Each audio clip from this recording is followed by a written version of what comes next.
Para nelayan berada di laut lepas. Kaum ibu sedang sibuk di dapur. Anak-anak usia sekolah menikmati hari libur. Sebagian pemuda sedang berolahraga. Sebagian lagi bersiap-siap menuju pantai untuk rekreasi. Para buruh bangunan sedang bekerja.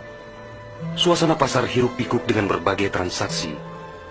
Burung-burung baru saja meninggalkan sarang. Tiba-tiba pukul 7:58 waktu Indonesia Barat, hari Ahad, 26 Desember 2004, bumi Serambi Mekah berguncang dahsyat. Guncangan gempa pada 8,9 skala Richter itu berlangsung puluhan menit tanpa henti. Bumi bergerak ke bawah dan ke atas, ke kiri dan ke kanan, berayun-ayun terus-menerus. Orang-orang berlari keluar rumah, berkumpul di jalan-jalan dan lapangan terbuka. Mereka seperti berada dalam tampi. Kepala terasa pusing, sehingga banyak yang terjerembab ke bumi. Suara azan Allahu Akbar berkumandang dari menara-menara masjid dan menasa. Suara zikir pun membahana di mana-mana. Jutaan mulut manusia melafazkan asma Allah dan Rasulullah secara terus-menerus. La ilaha illallah, Muhammad Rasulullah.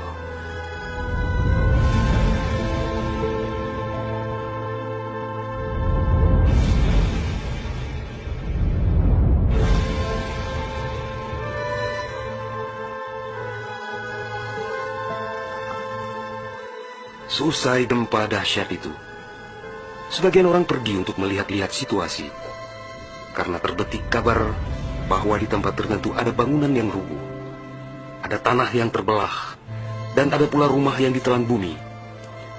Tidak terpikirkan oleh mereka apa yang akan terjadi setelah itu. Tidak ada tanda-tanda alam yang begitu kentara.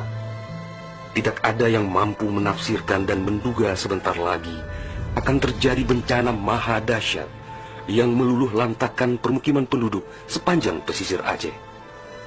Tidak ada pula yang mampu menerjemahkan berbagai firasat atas pusaran nasib yang bakal menimpa tanah rencong. Juga hampir tidak ada yang memahami tanda alam, manakala air laut surut beberapa ratus meter. Orang-orang di pesisir pantai tampak asyik mengumpulkan ikan yang menggelepar-gelepar. Bahkan air sungai pun mengering, namun tidak ada yang dapat membaca tanda-tanda itu. Mereka seakan melupakan gempa yang baru berlalu.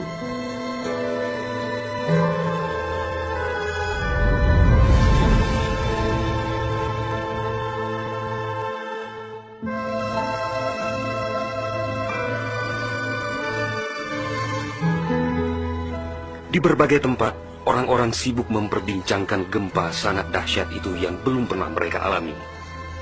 Namun tak lama kemudian orang-orang mendengar bunyi dentuman sangat keras, disusul suara gemuruh dari arah laut. Bunyi dentuman itu terdengar sepanjang pesisir Aceh Besar, Banda Aceh, Aceh Jaya, Aceh Barat dan Nagan Raya. Orang-orang mengira itu adalah bunyi bom. Memang sebelumnya sering terdengar bunyi bom yang menghiasi kehidupan orang Aceh ketika itu, karena Aceh dalam situasi konflik bersenjata. Orang-orang pun bertanya dalam hati, mengapa masih ada pihak yang tega berperang dalam suasana yang begitu menakutkan?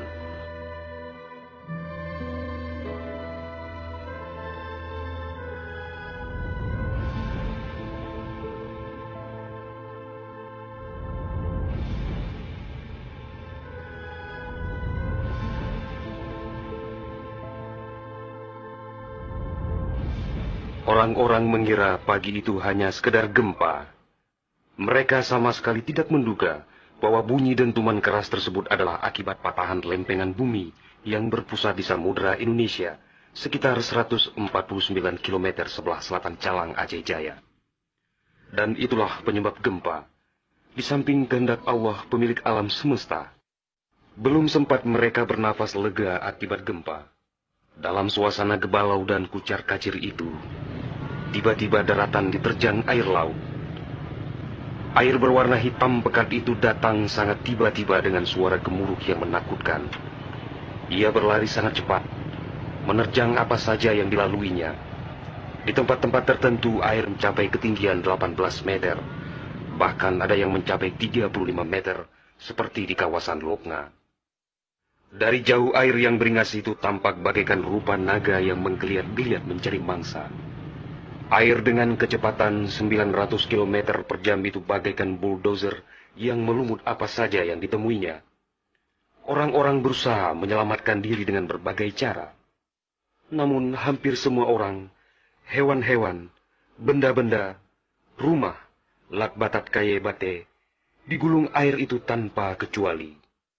Semua wilayah yang dilaluinya pun hancur berkeping-keping. Air laut yang datang menyamai kecepatan pesawat terbang itu, ternyata namanya tsunami.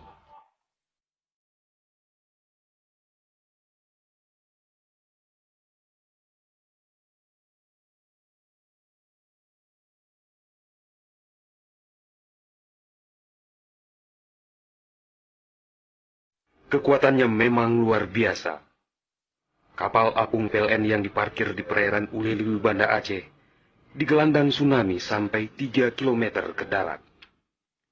Kapal itu sekarang menjadi objek wisata tsunami. Demikian juga kapal angkut Semdalas milik PT SAI diseretnya ke atas badan jalan negara Banda Aceh melabuh di Loknga. Kapal-kapal nelayan ukuran besar yang diparkir pelabuhan ikan di Lampulo, Banda Aceh, banyak yang terdampar ke pusat kota. Termasuk mesin cetak harian Serambi Indonesia digerungcut di bawah tsunami sejauh 1 kilometer. Kendaraan roda 4 hancur tak berwujud. Rumah dan toko-toko serta bangunan lain yang kokoh pun hancur lebur rata dengan tanah. Semuanya di luar dugaan manusia, seakan sebuah mimpi buruk yang sangat langka.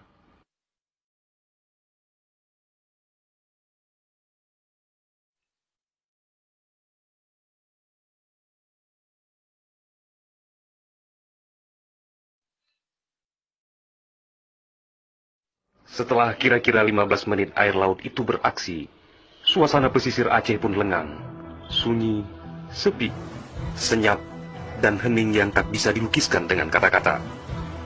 Sebagian besar permukiman penduduk rata dengan tanah, seakan instrumentalia kehidupan telah berakhir sampai di sini. Ratusan ribu orang nelangsa, teduk tesepuk, telok ngonjaro, teingat kedro hana ledaya, atau terduduk lunglai bersilang tangan, mengingat nasib tiada berdaya.